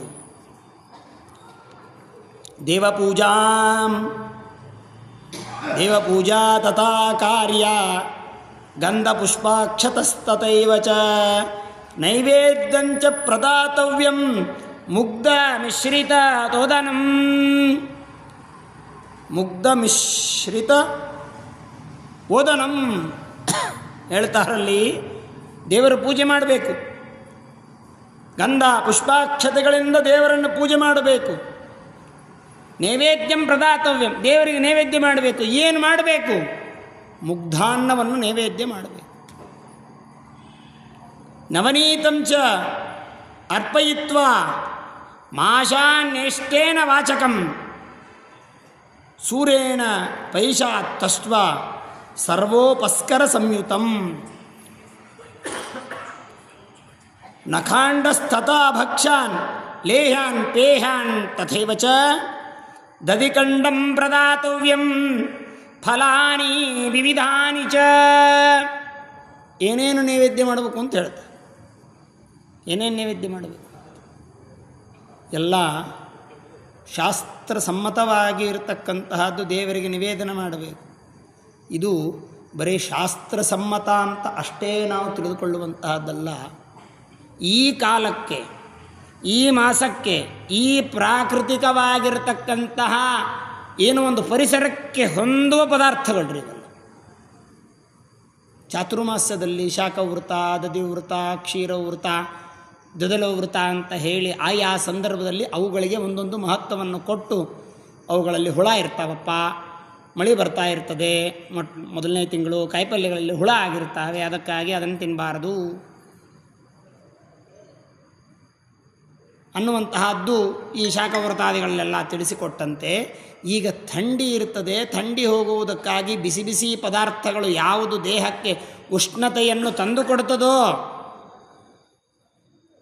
ಬಿಸಿಯನ್ನು ತಂದುಕೊಡ್ತದೋ ಅಂತಹ ದ್ರವ್ಯವನ್ನೇ ದೇವರಿಗೆ ಸಮರ್ಪಣೆ ಮಾಡಬೇಕು, ನಾವು ಸ್ವೀಕಾರ ಮಾಡಬೇಕಂತ. ಅದು ಏನೇನು ಹೇಳ್ತಾರೆ ಅಂದರೆ, ಹುಗ್ಗಿ ಮಿತವಾಗಿ ಬೇಯಿಸಿರ್ತಕ್ಕಂತಹ ಹೆಸರು ಬೇಳೆಯಿಂದ ಮಿಶ್ರಿತವಾಗಿ ಬೇಯಿಸಿರ್ತಕ್ಕಂತಹ ಅನ್ನ ನೈವೇದ್ಯಂ ಹರಿಗೆ ಸಮರ್ಪಣೆ ಮಾಡಬೇಕು. ಒಂದು ವೇಳೆ ಅದು ಇಲ್ಲದೇ ಇದ್ದರೆ ನವನೀತ ಬೆಣ್ಣೆಯನ್ನು ಮಾಡಬೇಕು. ಸರ್ವೋಪಸ್ಕರ ಎಲ್ಲ ಪದಾರ್ಥಗಳಿಂದ ಕೂಡಿದ ಉದ್ದಿನ ಹಿಟ್ಟಿನಿಂದ ಮಾಡಿದ ಒಂದು ಪದಾರ್ಥವನ್ನು ದೇವರಿಗೆ ನಿವೇದನೆ ಮಾಡಿ ಹೇಳ್ತಾರೆ. ಮಾಶವಿಷ್ಟೇನ ವಾಚಕೈಹಿ, ಮಾಶವಿಷ್ಟ ಉದ್ದಿನ ಹಿಟ್ಟು, ಉದ್ದಿನ ಹಿಟ್ಟಿನಿಂದ ಮಾಡಿದ್ದೇನಾದರೂ ಆಗಿರಬಹುದು. ಹಪ್ಪಳ, ವಡಿ, ಉದ್ದಿನ ಹಿಟ್ಟಿನ ಚಟ್ನಿ ಏನಾದರೂ ಆಗಿರ್ಬೋದು. ಉದ್ದಿನ ಹಿಟ್ಟಿನಿಂದ ಮಾಡಿರತಕ್ಕಂತಹ ಪದಾರ್ಥಗಳು ಮತ್ತು ಹೊಸದಾಗಿ ಬಂದಿರತಕ್ಕಂತಹ ಕಾಯಿಪಲ್ಯಗಳು, ವಿವಿಧವಾದ ಭಕ್ಷ್ಯಗಳು, ರಸಗಳು, ಲೇಹಗಳು, ಪಾನೀಯಗಳು, ಅವುಗಳನ್ನು ದೇವರಿಗೆ ಸಮರ್ಪಣೆ ಮಾಡಬೇಕಂತೆ. ದಧಿಕಂಡಂ ಪ್ರದಾತವ್ಯಂ, ಗಟ್ಟಿ ಮೊಸರು ಇಡಬೇಕಂತ ದೇವರ ನೈವೇದ್ಯ. ಈಗ ಹೆಪ್ಪಾಗೋದೇ ಸಮಸ್ಯೆ ರೀ. ಮೊಸರು ಹಾಲು ಹಾಕಿ ಇಟ್ಟರೆ ಹೆಪ್ಪಾಗೋದು ಕಠಿಣ, ಸ್ವಲ್ಪ ಕಠಿಣ ಮೊಸರು ಹೆಪ್ಪಾಗೋದು ಅಂದರೆ. ನಮಗೆಲ್ಲ ಡೈರೆಕ್ಟ್ ಮೊಸರು ಸಿಕ್ಕಿಬಿಡ್ತದೆ, ಹೆಪ್ಪಾಕೋ ಪದ್ಧತಿ ಮರ್ತೇ ಹೋಗ್ಯಾರ.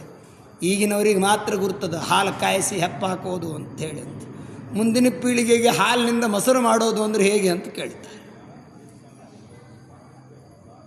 ಈಗ ಹಾಲು ಅಂದರೆ ಡೈರಿ ಹಾಲಿಗೆ ಬಂದುಬಿಟ್ಟ. ಹಾಲು ಆಕಳು ಕೊಡ್ತದೆ, ಆಕಳಿನಿಂದ ಹಾಲು ಹಿಂಡ್ಕೋಬೇಕು, ಅದು ನಮಗೆ ಆರೋಗ್ಯಕ್ಕೆ ಉತ್ತಮ. ಮರೆತು ಹೋಗ್ಬಿಟ್ಟಾರೆ ಎಲ್ಲರೂ ಮರೆತು ಬಿಟ್ಟಾರೆ. ಯಾಕೆ? ಆಕಳಿದ್ರೆ ಆಕಳು ರಕ್ಷಣೆ ಮಾಡ್ತಿದ್ರೆ, ಮನೆಯಾಗಿರ್ತಿದ್ರೆ ಅದರೊಂದು ವ್ಯವಸ್ಥೆನೇ ಇರ್ತಿತ್ತು. ಆದರೆ ಅದು ಇಲ್ಲೇ ಇಲ್ಲ, ಹೋಗೇ ಬಿಟ್ಟಿದೆ. ಹಾಲು ಅಂದರೆ ಅದು ಪಾಕೆಟ್ ಹಾಲು, ಅದರಲ್ಲೇ ಬರೆದಿರ್ತಾರೆ ಎಮ್ಮೆ ಹಾಲು, ಆಕಳ ಹಾಲು, ಗಟ್ಟಿ ಹಾಲು, ಅದರಲ್ಲೇ ವೆರೈಟಿ. ಹೌದು ಇದೇ ಚಲೋ ಆಕಳ ಹಾಲು, ಪ್ರತ್ಯಕ್ಷ ಆಕಳ ಹಾಲು ಅಂತ ಬರೆದಿದ್ದಾರೆ. ಯದ್ಯಪಿ ಪುಡಿ ಹಾಲು ಇರಲಿ, ಆದರೂ ಕೂಡ ಆಕಳ ಹಾಲು ಅಂತ ಬರೆದಿದ್ದಾರೆ ಅಂಥೇಳಿ ಅದನ್ನು ತಗೊಂಡು ನಾವು ಮಾಡ್ತೇವೆ.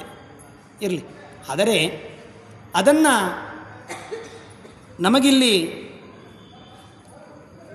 ತಿಳಿಸಿಕೊಡ್ತಕ್ಕಂಥವರಾಗ್ತಾ ಇದ್ದಾರೆ. ಲೇಹಾನ್ನ ಗಟ್ಟಿಯಾದ ಮೊಸರು, ದದಿ ಖಂಡ ಅಂತ ಹೇಳ್ತಾರೆ. ಬರೀ ದದಿ ಅಂತ ಹೇಳಿಲ್ಲ, ಮೊಸರು ಅಂದ್ರೆ ಕಡ್ದಿದ್ದ ಮೊಸರಿಗೂ ಮೊಸರು ಅಂತಾರೆ. ಆದರೆ ಇಲ್ಲಿ ದದಿ ಖಂಡ ಗಟ್ಟಿಯಾದ ಮೊಸರನ್ನು ಪ್ರದಾತವ್ಯಂ ವಿವಿಧಾನಿ ಫಲಾನಿ ಚ, ಅನೇಕ ವಿಧವಾಗಿರತಕ್ಕಂತಹ ಫಲ ತಾಂಬೂಲಾದಿಗಳನ್ನು ಅಲ್ಲಿ ದೇವರಿಗೆ ಸಮರ್ಪಣ. ತಾಂಬೂಲಂ ದಕ್ಷಿಣಾಂ ಚೈವ ಆರ್ತಿಂ ಕೃತ್ವಾ ಮನೋರಮಾಂ ಪೂಜಾಂಚ ಷೋಡಶೋಪಚಾರಾನ್ ಭಕ್ತ್ಯಾ ಚೈವ ಪ್ರಕಲ್ಪಯೇತ. ಭಕ್ತಿಯಿಂದ ಷೋಡಶೋಪಚಾರದ ಪೂಜೆಯನ್ನು ಮಾಡಿ, ಭಕ್ತ್ಯಾ ಅಂತಹ ಭಕ್ತಿಯಿಂದ ಅಲ್ಲಿ ಪೂಜೆಯನ್ನು ಮಾಡ್ತಕ್ಕಂತಹದ್ದಾಗಬೇಕು. ಅದು ಯಾವಾಗ ಮಾಡಬೇಕು? ರವೇ ಹೃದಯ ವೇಲಯ ಹರೇ ಪೂಜಾ ಸಮಾಪಯೇ ಬ್ರಾಹ್ಮಣಾನಾಂ ತಥೋ ಪೂಜಾ ಯಥಾಶಕ್ತಿ ಪ್ರಕಲ್ಪಯೇತ. ರವೇ ಹೃದಯ ವೇಲಾಯಾಮ್ ನೋಡ್ರಿ, ಅದನ್ನು ಹೇಳ್ತಾರೆ. ಸೂರ್ಯೋದಯಕ್ಕೆ ಸರಿಯಾಗಿ ದೇವರ ಪೂಜೆ ಮುಗಿಬೇಕು. ಸೂರ್ಯೋದಯ ಸಮಯದಲ್ಲಿ ದೇವರ ಪೂಜೆ ಮುಗಿಬೇಕು. ನಮ್ಮ ಕರ್ಮ ಹೇಗಿರ್ತದೆ ಗೊತ್ತೋ? ಸೂರ್ಯ ಹುಟ್ಟಿದ್ದೇ ನಾವು ಕಾಣೋದಿಲ್ಲ. ಸೂರ್ಯೋದಯ ಸಂಬಂಧ ಇಲ್ಲ ನಮಗೆ, ಸೂರ್ಯಾಸ್ತ ಒಂದೇ ನಮಗೆ ಕಾಣೋದು. ಯಾಕೆ? ಅಷ್ಟು ಮುಂಜಾನೆ ಹೇಳೋ ಪ್ರಸಂಗನೇ ಇಲ್ಲ ನಮಗೆ. ಸೂರ್ಯಾಸ್ತ ಒಂದೇ ನಾವು ಕಾಣ್ತೀವಿ. ಸೂರ್ಯ ಉದಯ ಅದ್ರಾಗ ಈಗ ಥಂಡಿ ಬಿಟ್ಟದ್ರಿ, ಎಲ್ಲಿ ಹೇಳಲಿಕ್ಕಾಗ್ತದ್ರಿ? ಅದ್ರಾಗೇನೋ ಇನ್ನೂ 3 ದಿವಸ ಅಂತ 4 ದಿವಸ ಅಂತ ಥಂಡಿ. ಇಷ್ಟು ಮೊದಲಿಗೆ ನಮ್ಮ ರಾಯಚೂರಾಗಿಲ್ಲ ಅಂತಹದ್ದು ಥಂಡಿ ಬಂದಿದೆ ಅಂತ ಹೇಳಿದರೆ ಅದಕ್ಕೆ ಹೇಳ್ತಾರೆ ಸೂರ್ಯೋದಯ ರವೇ ಹೃದಯ ವೇಲಾಯಾಮ್ ಹರೇ ಪೂಜಂ ಸಮಾಚರೇ ಸಮಾಪಯೇತ್. ಹರೇ ಪೂಜಾಂ ಸಮಾಪಯೇತ್. ನೋಡ್ರಿ, ಬರೇ ಪೂಜೆ ಮಾಡ್ರಿ ಅಂತ ಹೇಳಿಲ್ಲ. ಹರಿಯ ಪೂಜೆಯ ವೇಳೆಯಲ್ಲಿ ರವಿಯ ಉದಯದ ವೇಳೆಯಲ್ಲಿ ಹರಿಯ ಪೂಜೆಯನ್ನು ಮುಗಿಸಬೇಕಂತೆ. ಅಂತಹದ್ದು ನಮಗೆ ತಿಳಿಸಿಕೊಡ್ತಕ್ಕಂಥವರಾಗ್ತಾ ಇದ್ದಾರೆ. ಬ್ರಾಹ್ಮಣಾನಾಂ ತಥೋ ಪೂಜಾ ಯಥಾಶಕ್ತಿ ಪ್ರಕಲ್ಪಯೇತ್. ಬ್ರಾಹ್ಮಣರಿಗೆ ಯಥಾಶಕ್ತಿಯಾದ ಪೂಜೆಯನ್ನು ಮಾಡಬೇಕು. ತದನಂತರ ಬ್ರಾಹ್ಮಣೈ ಸಹ ಭೋಕ್ತವ್ಯಂ ಯದನ್ನಂ ತದನಿವೇದಯೇತ್. ಬ್ರಾಹ್ಮಣರನ್ನು ಆಮಂತ್ರಿಸಿ ಅತಿಥಿಗಳೊಂದಿಗೆ ಆ ಹರಿನಿವೇದಿತವಾಗಿರ್ತಕ್ಕಂತಹ ಪದಾರ್ಥಗಳನ್ನು ತಾನು ಭೋಜನ ಮಾಡಬೇಕು. ದ್ವಿಜಾತಿರಿಕ್ತಾಯೋ ಭುಂಕ್ತೆ ತದನ್ನಂ ವಿಷ್ಟಯಾಸಮಂ. ಒಂದು ವೇಳೆ ಬರೇ ಮಾಡಿ ಇನ್ನೊಬ್ಬರಿಗೆ ದಾನ ಕೊಡಲಾರದೆ, ಇನ್ನೊಬ್ಬರಿಂದ ಅವರಿಗೆ ಹಾಕಲಾರದೆ ತಾನೊಬ್ಬನೇ ತಿಂದರೆ ಅದು ಯಾವ ಪುಣ್ಯವೂ ಬರುವುದಿಲ್ಲ. ಇಷ್ಟಕ್ಕೆ ಸಮಾನವಾಗಿರ್ತಕ್ಕಂತಹದ್ದಾಗ್ತಾ ಇದೆ. ದ್ವಿಜಾತಿರಿಕ್ತಂ ಯೋ ಭುಂಕ್ತೆ. ಅದಕ್ಕಾಗಿ ಬ್ರಾಹ್ಮಣರ ಭೋಜನೆಯನ್ನು ಮಾಡಿಸ್ತಕ್ಕಂತಹದ್ದು ಬಹಳ ಮಹತ್ವ. ಅದಕ್ಕೆ ಯಾವುದೇ ಕಾರ್ಯ ಮಾಡಿದರೂ ಬ್ರಾಹ್ಮಣ ಭೂರಿ ಭೋಜನಮಹಂ ಕರಿಷ್ಯೆ ಅಂತ ಸಂಕಲ್ಪ ಬರ್ತದೆ. ಕೊನೆಗೆ ಬ್ರಾಹ್ಮಣ ಸಮಾರಾಧನಮಹಂ ಕರಿಷ್ಯೆ. ಬ್ರಾಹ್ಮಣರು ಭೋಜನ ಮಾಡಿಸಬೇಕು, ಆವಾಗ ಪೂರ್ಣ ಆಯಿತು ಅಂತ. ಒಂದು ದಕ್ಷಿಣೆ ಕೊಡಬೇಕು, ಇನ್ನೊಂದು ಭೋಜನ ಮಾಡಬೇಕು. ಯಾಕೆ ಭೋಜನದ ಅವಶ್ಯಕತೆ ಏನು ಉಂಟು? ಯಾಕೆ ಮಾಡಿಸಬೇಕು? ಯಾಕೆ ಮಾಡಬೇಕು? ಸುಮ್ಮನೆ ನನಗನಿಸಿದ್ದು ನಾನು ಹೇಳ್ತೇನೆ. ಮನುಷ್ಯ ಎಷ್ಟು ದುಡ್ಡು ಕೊಟ್ಟರೂ ಸಮಾಧಾನ ಆಗೋದು, ಎಷ್ಟು ಉಪಚಾರಗಳು ಮಾಡಿದರೂ ಮನುಷ್ಯನ ಸಮಾಧಾನ ಆಗೋದಿಲ್ಲ. ಕೊನೆಗೆ ಬೇಡ ಸಾಕು ಅನ್ನೋದು ಅನ್ನದ ಮುಂದೆ ಕೂತಾಗ ಮಾತ್ರ, ಬೇರೆ ಮುಂದಿಲ್ಲ. ನಾವು 10,000 ರೂಪಾಯಿ ಕೊಟ್ಟರು ಆ ಬ್ರಾಹ್ಮಣ ಮನಸ್ಸಿನಾಗ ಬಂದಿರ್ಬೋದಂತ. 20,000 ಕೊಡ್ಬೋದಾಗಿತ್ತಲ್ಲ, 10 ಕೊಟ್ಟಿವ. ಆದರೆ ಅನ್ನದ ಮುಂದೆ ಕೂತಾಗ ಹಂಗನ್ಲಿಕ್ಕೆ ಬರುವುದಿಲ್ಲ. ಯಾಕೆ? ಎಷ್ಟು ಹೊಟ್ಟೆಗೆ ಹೋಗ್ತದೆ ಅಷ್ಟೇ ತಿನ್ಬೇಕ್ರಿ. ಮತ್ತೆ ಮುಂದೆ ಮಾಡಲಿಕ್ಕಾಗಿಲ್ಲ. ಅನ್ನದಾನಂ ಮಹಾದಾನಂ. ಅನ್ನದಾನ ಅನ್ನುವಂತಹದ್ದು ಇದು ಮಹಾದಾನ. ಮನುಷ್ಯ ತೃಪ್ತಿಪಟ್ಟು ಸಂತೋಷವಾಗ್ತಕ್ಕಂತಹದ್ದು. ಒಬ್ಬರೊಬ್ಬರಿಗೆ ಒಂದೊಂದು ಪ್ರಿಯ ಅಂತ ಶಾಸ್ತ್ರದಲ್ಲಿ ವಿಧಾನ ಮಾಡುತ್ತಾರೆ. ನಮಸ್ಕಾರ ಪ್ರಿಯೋ ಭಾನು, ಅಲಂಕಾರ ಪ್ರಿಯೋ ವಿಷ್ಣು, ಜಲಧಾರ ಪ್ರಿಯ ಶಂಭು, ಬ್ರಾಹ್ಮಣೋ ಭೋಜನ ಪ್ರಿಯ.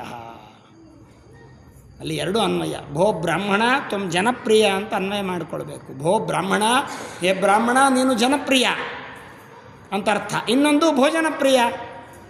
ಯಾಕೆ ಅಂದರೆ ನಾವು ದೇವರಲ್ಲಿ, ಅಗ್ನಿಯಲ್ಲಿ, ಚಲಪ್ರತಿಮೆಯಲ್ಲಿ, ಒಂದು ಚಲಪ್ರತಿಮೆ ಒಂದು ಅಚಲ ಪ್ರತಿಮೆ, ಎರಡರಲ್ಲಿ ಪೂಜೆ ಮಾಡಬೇಕಂತ. ಯಾವಾಗ ಸ್ಥಿರ ಪ್ರತಿಮೆ, ಚಲಪ್ರತಿಮೆ, ಅಚಲ ಪ್ರತಿಮೆ. ಅಚಲ ಪ್ರತಿಮೆ ಅಂದರೆ ನಮ್ಮ ಮನೆಯಲ್ಲಿರುವ ಶಾಲಿಗ್ರಾಮ ಪ್ರತಿಮೆ, ಇವಕ್ಕೆಲ್ಲ ಇದಕ್ಕೂ ಪೂಜೆ ಮಾಡಬೇಕು. ಮತ್ತು ಚಲಪ್ರತಿಮೆಯಾಗಿರುವಂತಹ ಬ್ರಾಹ್ಮಣರು, ಬಂಧು ಬಾಂಧವರು, ದೇವರ ಅಧಿಷ್ಠಾನಭೂತವಾಗಿರತಕ್ಕಂತಹ ಎಲ್ಲರಲ್ಲಿಯೂ ಕೂಡ ದೇವರನ್ನು ಕಾಣಬೇಕಂತ. ಎಲ್ಲ ಜೀವರಾಶಿಗಳಲ್ಲಿ ಪಂಡಿತ ಸಮದರ್ಶಿನಃ, ಎಳ್ಳು ಮನೆಯ ಮುಳ್ಳು ಕೊನೆಯ ಟೊಳ್ಳು ಬಿಡದೆ ಒಳಗೆ ಹೊರಗೆ ಎಲ್ಲ ಟಾವಿನಲ್ಲಿ ಲಕುಮೀನಲ್ಲನಿದ್ದಾನೆ. ಜೀವಾಂತರ್ಗತ ಜೀವ ನಿಯಾಮಕ ಜೀವಾತೀತದಿ ಲಕ್ಷಣದ ಜೀವಾಧಾರಕ ಜೀವರೂಪ. ಅಂತಹ ಜೀವಾಂತರ್ಗತನಾದ ಚಲಪ್ರತಿಮೆಗಳು, ಓಡಾಡುವ ಪ್ರತಿಮೆಗಳು. ಭಗವಂತ ಎಲ್ಲರ ಒಳಗಿದ್ದಾನೆ. ಮೈಸ್ಥಿತೋ ಮದಂಗೇಶು ಸ್ವತಂತ್ರೋ ವ್ಯಾಪ್ತವಾನ್ ಹರಿಃ ಸವಿಷ್ಣು ಚ ಸ್ವತಂತ್ರಂ ಮಾಂ ಸ್ವೇಚ್ಛಯಾ ವರ್ತಯತ್ಯಜಃ. ಸ್ವಾತ್ಮನಸ್ತಸ್ಯ ಪೂಜಾಸ್ಯು ಮನೋವಾಕ್ಕಾಯ ವೃತ್ತಯ ಮಮೈತಾಃ ಇತಿ ಕರ್ತಾರಂ ಉದ್ದೇಶಂಚ ಹರಿಂ ಸ್ಮರೇತ್. ಹಾಗೆ ಅಲ್ಲಿ ಬ್ರಾಹ್ಮಣರಿಗೆ ಯಥಾಶಕ್ತಿಯಾಗಿ ದಾನವನ್ನು ಮಾಡಿ, ಜ್ಞಾನ ಭುಂಕ್ತೆ ಯತೋ ವಿಪ್ರಾನ್ ಸರ್ವಾನ್ ಪಾಪಾನ್ ಪ್ರೈಣೋಕ್ಷಹಿ ತಸ್ಮಾದ್ವಿಜಾಯ ದ್ವಿಜೇಂದ್ರಾಯ ತತ್ವನಿಷ್ಠಾಯ ಸತ್ತಮಃ. ಅದಕ್ಕಾಗಿ ಸತ್ವನಿಷ್ಠನಾಗಿ ಬ್ರಾಹ್ಮಣರಿಗೆ ದಾನವನ್ನು ಮಾಡುವುದರಿಂದ ಎಲ್ಲ ದೋಷಗಳು ಪರಿಹಾರವಾಗ್ತದೆ. ಭಕ್ಷ ಅನ್ನಾದ್ದೇ ಸರ್ವತೀರ್ಥಾನಿ ಅನ್ನದೇ ಸರ್ವದೇವತಾ ದಾತವ್ಯಂ ಚೈವ ಚಿತ್ರಾನ್ನಂ ವೈಷ್ಣವಾಯ ದ್ವಿಜಾತಿಯೇ. ಆಗ ಅಲ್ಲಿ ಹೇಳ್ತಾರೆ, ಅನ್ನದಲ್ಲಿ ಸರ್ವತೀರ್ಥಗಳಿದೆ, ಅನ್ನದಲ್ಲಿಯೇ ಸರ್ವದೇವತೆಗಳಿದೆ. ಅದಕ್ಕಾಗಿ ಅನ್ನವನ್ನು ಕೊಡ್ತಕ್ಕಂತಹದ್ದಾಗಬೇಕು. ಧನುರ್ಮಾಸದಲ್ಲಿ ಮುಗ್ಧಾನ್ನ ಚಿತ್ರಾನ್ನ ಅದನ್ನು ದಾನವನ್ನು ಮಾಡ್ತಕ್ಕಂತಹದ್ದಾಗ ವೈಷ್ಣವಾಯ ದ್ವಿಜಾತಿಯೇ. ಭಕ್ಷ ಭೋಜ್ಯಯುತೈರ್ಚೈವ ಸಕೃತಂ ನವನೀತಕಂ ಬ್ರಾಹ್ಮಣಾನ್ ಭೋಜಯಿತ್ವಾ ಸ್ವಯಂ ಭುಕ್ತ್ವಾ ತತಃಪರಂ. ಆಗ ತುಪ್ಪ, ಭಕ್ಷ್ಯ, ಭೋಜ್ಯ, ಬೆಣ್ಣೆ ಮೊದಲಾಗಿರತಕ್ಕಂತಹ ಪದಾರ್ಥಗಳನ್ನು ದಾನ ಮಾಡಿ ಅದನ್ನು ಬ್ರಾಹ್ಮಣರಿಗೆ ಊಟ ಮಾಡಿ ಕುಟುಂಬದವರಿಗೆಲ್ಲ ಊಟ ಮಾಡಿಸಿ ತಾನು ಊಟ ಮಾಡಿದರೆ ತಾಂಬೂಲಂ ದಕ್ಷಿಣಾಂ ದತ್ವಾ ಆಶೀರ್ವಾದಶ್ಚ ಸತ್ತಮಃ. ತಾಂಬೂಲ ದಕ್ಷಿಣಾದಿಗಳನ್ನು ಕೊಟ್ಟು ಅಲ್ಲಿ ತಾನು ಆಶೀರ್ವಾದವನ್ನು ಪಡಿತಕ್ಕಂತಹದ್ದಾಗಬೇಕು. ಏವಮ್ಯ ಕುರುತೆ ಭಕ್ತಿಯ ಸರ್ವಪಾಪೈ ಪ್ರಮುಚ್ಯತೆ. ಈ ರೀತಿಯಾಗಿ ಮಾಡುವುದರಿಂದ ಎಲ್ಲ ಪಾಪಗಳಿಂದ ಪರಿಹಾರವಂತ. ಸರ್ವಪಾಪೈ ಪ್ರಮುಚ್ಯತೆ. ಇತಿಹಾಸಮಿಮಂ ಪ್ರೋಕ್ತಂ ಬ್ರಹ್ಮಣಾನಾಭಿಜನ್ಮನೆ. ಸುಮ್ಮನೆ ಅಲ್ರಿ ಇದು ಹೇಳಿದ್ದು. ಬ್ರಹ್ಮಣ ನಾಭಿಜನ್ಮನ, ದೇವರ ನಾಭಿ ಕಮಲದಿಂದ ಹುಟ್ಟಿದ ಬ್ರಹ್ಮದೇವರು ಪ್ರಶ್ನೆ ಮಾಡಿದಾಗ ಹಂಸರೂಪಿ ಹರಿಪ್ರಾಹ ಧನುರ್ಮಾಸ ಮಾಹಾತ್ಮ್ಯಮುತ್ತಮಂ, ಧನುರ್ಮಾಹಾತ್ಮ್ಯಮುತ್ತಮಂ, ಹಂಸರೂಪಿಯಾದ ಪರಮಾತ್ಮ ಇದನ್ನು ಹೇಳಿದ್ದಾನಂತೆ. ಮಾಹಾತ್ಮ್ಯ ಉತ್ತಮಂ, ಉತ್ತಮವಾಗಿರತಕ್ಕಂತಹ ಈ ಮಹಾತ್ಮೆಯನ್ನು ಯಯೇತ ಶೃಣುಯಾದ್ವಿಜಾನ್ ಸರ್ವಪಾಪೇ ಪ್ರಮುಚ್ಯತೆ. ಇಂತಹ ಸರ್ವ ಪಾಪಗಳಿಂದ ಮೋಚನೆ ಹೊಂದುವಂತಹ ಧನುರ್ಮಾಸದ ಮಹಾತ್ಮೆ ಇದನ್ನು ನಮಗೆ ತಿಳಿಸಿಕೊಡ್ತಕ್ಕಂಥವರಾಗ್ತಾ ಇದ್ದಾರೆ. ಅದೇ ರೀತಿಯಾಗಿ ಧನುರ್ಮಾಸದಲ್ಲಿ ಇನ್ನೊಂದು ವಿಶೇಷತೆ ಹೇಳ್ತಾರೆ, ಭದ್ರಲಕ್ಷ್ಮೀ ಸ್ತೋತ್ರ. ಧನುರ್ಮಾಸದಲ್ಲಿ ದೇವರ ಪೂಜೆ, ಬ್ರಾಹ್ಮಣ ಭೋಜನ ಯಾವ ರೀತಿಯಾಗಿ ಮಹತ್ವದ್ದೋ ಅದೇ ರೀತಿಯಾಗಿ ಈ ಭದ್ರಲಕ್ಷ್ಮೀ ಸ್ತೋತ್ರ ಅಂತ 12 ಲಕ್ಷ್ಮಿಯ ನಾಮಗಳನ್ನೊಳಗೊಂಡ ಲಕ್ಷ್ಮಿಯ ಮಹಿಮೆಯನ್ನು ತಿಳಿಸಿಕೊಡುವ, ದೇವರ ಮಹಿಮೆಯನ್ನು ತಿಳಿಸಿಕೊಡುವ ಸ್ತೋತ್ರ ಧನುರ್ಮಾಸದಲ್ಲಿ ನಿತ್ಯ ಪಾರಾಯಣ ಮಾಡಬೇಕು. ಧನುರ್ಮಾಸದಲ್ಲಿ ನಿತ್ಯ ಪಾರಾಯಣ ಮಾಡಬೇಕಂತೆ. ಅದಕ್ಕೆ ಎಲ್ಲರಿಗೂ ಕೂಡ ಈ ಕರಪತ್ರವನ್ನು ಕೊಡ್ತಾ ಇದ್ದೇವೆ. ಎಲ್ಲರೂ ಕೂಡ ಇದನ್ನು ತೆಗೆದುಕೊಳ್ಳ್ರಿ. ಎಲ್ಲರೂ ಕೂಡ ಈಗ ಹೇಳಿಸ್ತೇನೆ, ಎಲ್ಲರೂ ಕೂಡ ಇದನ್ನು ಅನ್ರಿ. ಇವತ್ತು ನಾಳೆ 3 ದಿವಸಗಳ ಕಾಲ ಎಲ್ಲರೂ ಅನ್ಬೋದು, ಸ್ತ್ರೀಯರು, ಪುರುಷರು, ಮಕ್ಕಳು ಎಲ್ಲರೂ ಕೂಡ ಇದನ್ನು ಪಾರಾಯಣ ಮಾಡ್ತಕ್ಕಂತಹದ್ದಾಗಬಹುದು. ಯಾರ್ಯಾರಿಗೆ ಕೊಟ್ಟಿಲ್ಲ ಎಲ್ಲರಿಗೂ ಕೊಟ್ಟು ಬಿಡ್ರಿ. ಇದು ಭದ್ರಲಕ್ಷ್ಮೀ ಸ್ತೋತ್ರ ಅಂತ ಧನುರ್ಮಾಸದಲ್ಲಿ ಹೇಳ್ತಕ್ಕಂತಹ ಭದ್ರಲಕ್ಷ್ಮೀ ಸ್ತೋತ್ರವನ್ನು ನಾವು ನಿತ್ಯದಲ್ಲಿಯೂ ಕೂಡ ಪಾರಾಯಣವನ್ನು ಮಾಡ್ತಕ್ಕಂತಹದ್ದಾಗಬೇಕು. ಇದನ್ನು ಈಗ ನಿಮ್ಮ ಕಡೆಯಿಂದ ಎಲ್ಲರಿಗೂ ಕೂಡ ಹೇಳಿಸ್ತೇವೆ. ಎಲ್ಲರೂ ಕೂಡ ಅನ್ರಿ.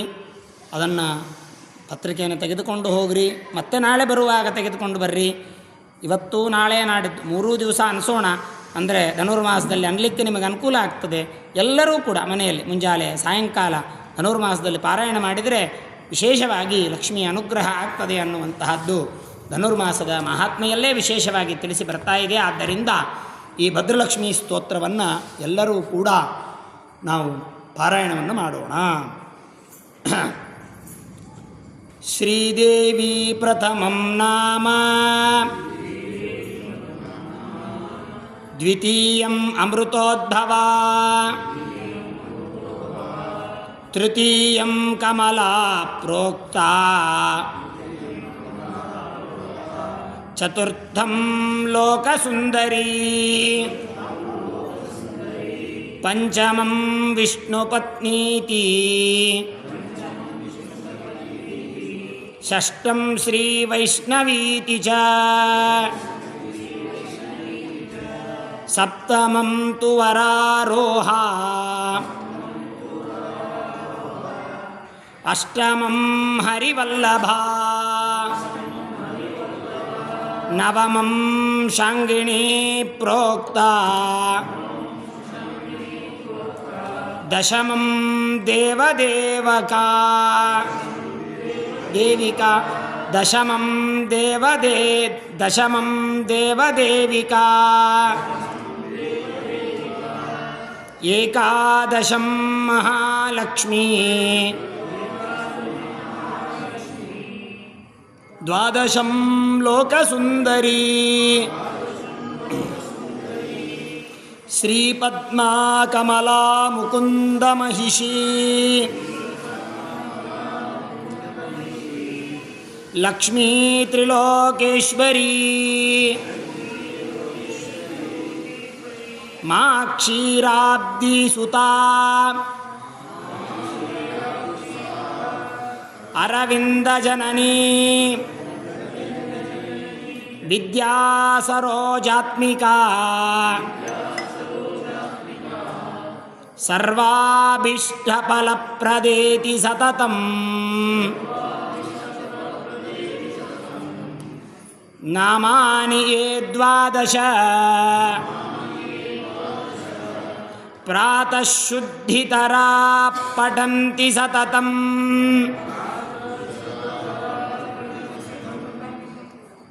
ಪ್ರಾತಃ ಶುದ್ಧಿತರಾ ಪಠಂತಿ ಸತತಂ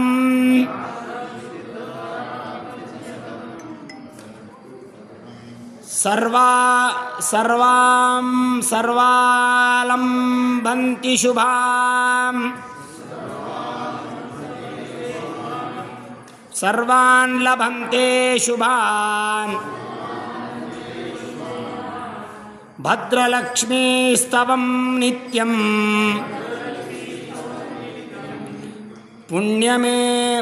ಪುಣ್ಯಮೇ ತಚ್ಶುಭಾವಹಂ ಕಾಲೇ ಸ್ನಾತ್ವಾಪಿ ಯೇ ಕಾರ್ಯಂ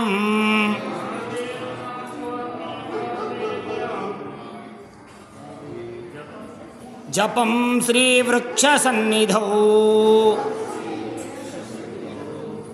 ಶ್ರೀಭದ್ರಲಕ್ಷ್ಮೀ ಸ್ತೋತ್ರಂ ಸಂಪೂರ್ಣಂ ಕೃಷ್ಣಾರ್ಪಣಮಸ್ತು. ಇದು ಭದ್ರಲಕ್ಷ್ಮೀ ಸ್ತೋತ್ರ ಅಂತ. ಈ ಲಕ್ಷ್ಮೀ ಸ್ತೋತ್ರವನ್ನು ಧನುರ್ಮಾಸದಲ್ಲಿ ನಿತ್ಯದಲ್ಲಿಯೂ ಕೂಡ ಇದರ ಪಾರಾಯಣ, ಇದರ ಅನುಸಂಧಾನ ಪ್ರಾತಃ ಕಾಲದಲ್ಲಿ ಮಾಡಿದರೆ, ಸಾಯಾನ್ನದಲ್ಲಿ ಮಾಡಿದರೆ, ಸ್ನಾತ್ವಾತು ಕ್ವಾಪಿ ಕಾವೇರ್ಯಾಂ ಜಪಂ ವೃಕ್ಷಸ್ಸನ್ನಿಧೌ ಅನ್ನುವಂತಹದ್ದು ಭದ್ರಲಕ್ಷ್ಮೀ ಸ್ತವಂ, ಭದ್ರಲಕ್ಷ್ಮೀ ಸ್ತವನ ಇದು ಅತ್ಯಂತ ಶ್ರೇಷ್ಠವಾಗಿರತಕ್ಕಂಥದ್ದು. ಸರ್ವಾಭೀಷ್ಟ ಫಲಪ್ರದೇದಿಸಂ ನಾಮಾನಿಯೇ 12 ನಾಮಗಳನ್ನು, ಆ ಲಕ್ಷ್ಮೀದೇವಿಯ 12 ಹೆಸರುಗಳು ಅಂತಹದ್ದು. ಪ್ರಾತಃ ಶುದ್ಧಿತರ ಪಠಂತಿ ಸಾತಂ ಸರ್ವಾಂ ಬಲಂಭಂತಿ ತೇ ಶುಭಾನ್, ಎಲ್ಲ ಶುಭ ಕಾರ್ಯವನ್ನು ಹೊಂದುತ್ತಾನಂತೆ. ಯಾವುದು ಅಶುಭಗಳೆಲ್ಲವೂ ಕೂಡ ಪರಿಹಾರವಾಗಿ ಶುಭ ಕಾರ್ಯಗಳು ಯಾರಿಂದ ನೆರವೇರ್ತದೋ ಅಂತಹ ಈ ಭದ್ರಲಕ್ಷ್ಮಿಯ ಸ್ತೋತ್ರ ಅಂತ ಹೇಳಿ ಮತ್ತೆ ಇದನ್ನು ನಾಳೆ ತಿಳಿಸಿಕೊಡ್ತೇವೆ. ಯಾರು ಬಂದಿಲ್ಲ ಮತ್ತೆ ನಾಳೆ ಅವರಿಗೂ ಕೂಡ ಇದರ ಒಂದು ಪ್ರತಿಯನ್ನು ಕೊಟ್ಟು ಮತ್ತೆ ಅದರ ಬಗ್ಗೆ ವಿಶೇಷವಾಗಿ ತಿಳಿಸೋಣ, ತಿಳಿದುಕೊಂಡು ಈ ಸ್ತೋತ್ರವನ್ನು ಪಾರಾಯಣವನ್ನು ಮಾಡೋಣ ಅಂತ ತಿಳಿಸ್ತಾ, ಮತ್ತೆ ನಾಳೆ ಸರಿಯಾಗಿ 6:45ಕ್ಕೆ ಪ್ರಾರಂಭವಾಗ್ತದೆ. ಇವತ್ತು ಸ್ವಲ್ಪ ತಡವಾಯಿತು, ಎಲ್ಲ ಸಿದ್ಧತೆ ಮಾಡಿಕೊಳ್ಳಿಕ್ಕಾಗಿ ಇದ್ದುದರಿಂದ ಸ್ವಲ್ಪ ತಡವಾಯಿತು. ನಾಳೆಯಿಂದ ಸರಿಯಾಗಿ 6:45ಕ್ಕೆ ಮತ್ತೆ ಧನುರ್ಮಾಸದ ಮಹಾತ್ಮೆ, ರಾಜಾದಿಗಳು ಹೇಗೆ ಅನುಷ್ಠಾನ ಮಾಡಿ ಇದರಿಂದ ಪುಣ್ಯ ಪಡೆದರು ಅನ್ನುವಂತಹ ಕಥೆ, ಹಂಸನಾಮಕ ಪರಮಾತ್ಮ ಮತ್ತು ಯಾವ ಬ್ರಹ್ಮದೇವರ ಸಂವಾದ ರೂಪದಲ್ಲಿರುವಂತಹ ಈ ಒಂದು ಚರಿತ್ರೆಯನ್ನು ನಾಳಿನ ದಿವಸ ಕೇಳಲಿಕ್ಕೆ ಪ್ರಯತ್ನವನ್ನು ಮಾಡೋಣ. ಎಲ್ಲಿ ಮಧ್ವಾಂತರ್ಗತ ಶ್ರೀಕೃಷ್ಣಾರ್ಪಣಮಸ್ತು. ಅನೇನ ಭಾವಿಯ ಪುಣ್ಯಂ ಅವಾಪ್ನೋತು ಗುರೋರ್ಮಮ ಶ್ರೀಕೃಷ್ಣಾರ್ಪಣಮಸ್ತು.